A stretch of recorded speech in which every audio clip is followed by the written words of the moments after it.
Hey guys, what's up? I'm just going to do a quick tutorial on creating a Just Cause mod.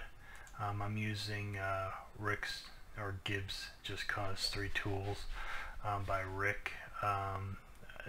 These tools will be updated at a future time to allow more functionality, but I figured I'd show what can be done so far as I know.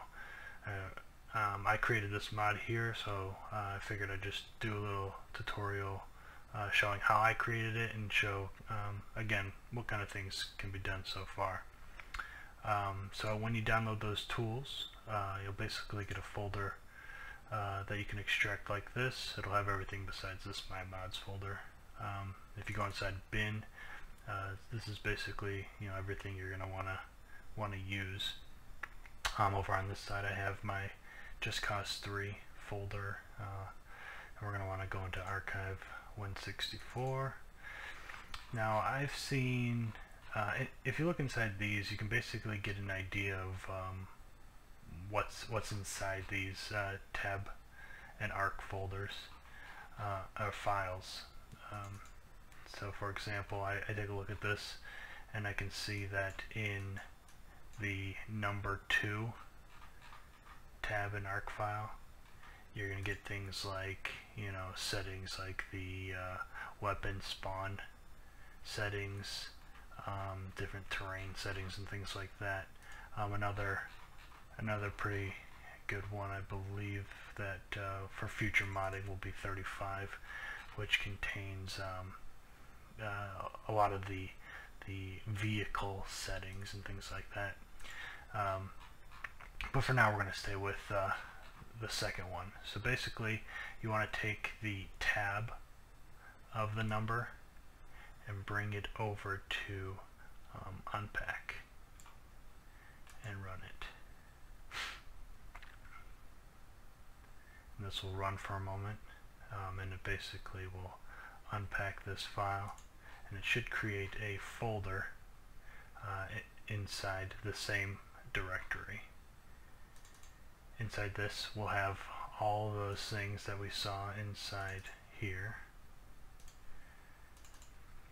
and I went inside settings, and this again had the spawn settings for different things. The mod I created again was for the weapon spawns. So these bin files are ones that I know we can modify right now with the current version of Rick's tools. Basically you take the bin file and drag it on top of convert property and run, and it'll create an XML file. I use Notepad++ to modify the XML files, and from what I've seen in these, this is basically telling you it's a weapon, where the weapon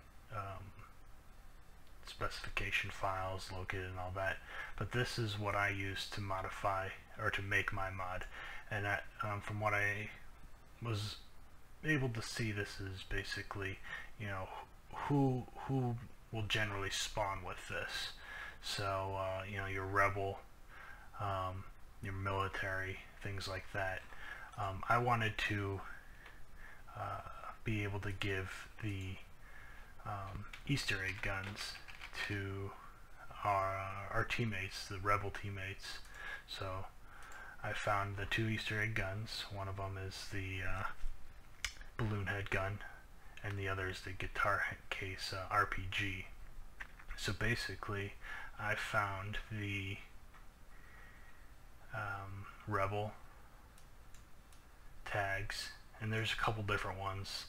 There's like the R1 -2H, and I don't really know what these mean yet. I've just kind of been messing with them, but I've taken all of the ones that I found just to make sure that each rebel location will spawn with them, and basically copied it, found the weapon that I wanted to give them, and pasted it on. So after you do all that, modify and get all the different numbers, and also put it on this other other weapon here, you'll want to save, go ahead and close out. And now we need to get this updated information back into the bin file. So you basically just take this again and you will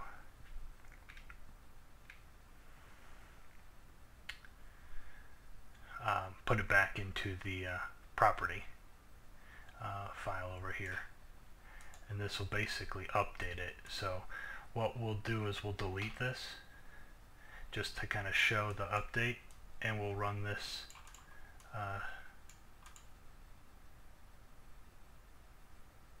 it's going to give me an error for a second. There we go. We're going to run this through the property again,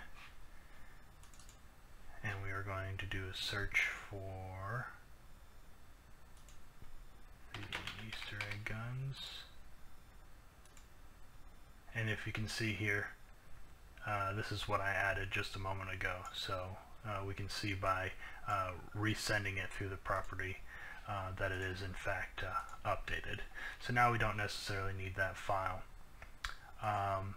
And then basically with all the mods, you have to have the drop zone, and there's the tutorial video showing you how to set that up. But you basically can take this settings folder, copy it, and bring it to drop zone and paste it, and now the rebel that we added will spawn with that Easter egg gun. And there's a couple other bin files and stuff that you can modify the weapons and things like that. So I just wanted to give that short tutorial, and I will try to make another one once the Rick's tools get updated, just to make sure that everybody has a chance to make their own mods and see what other things that people create. If you like this video, please like and subscribe. Thanks. You guys have a good one.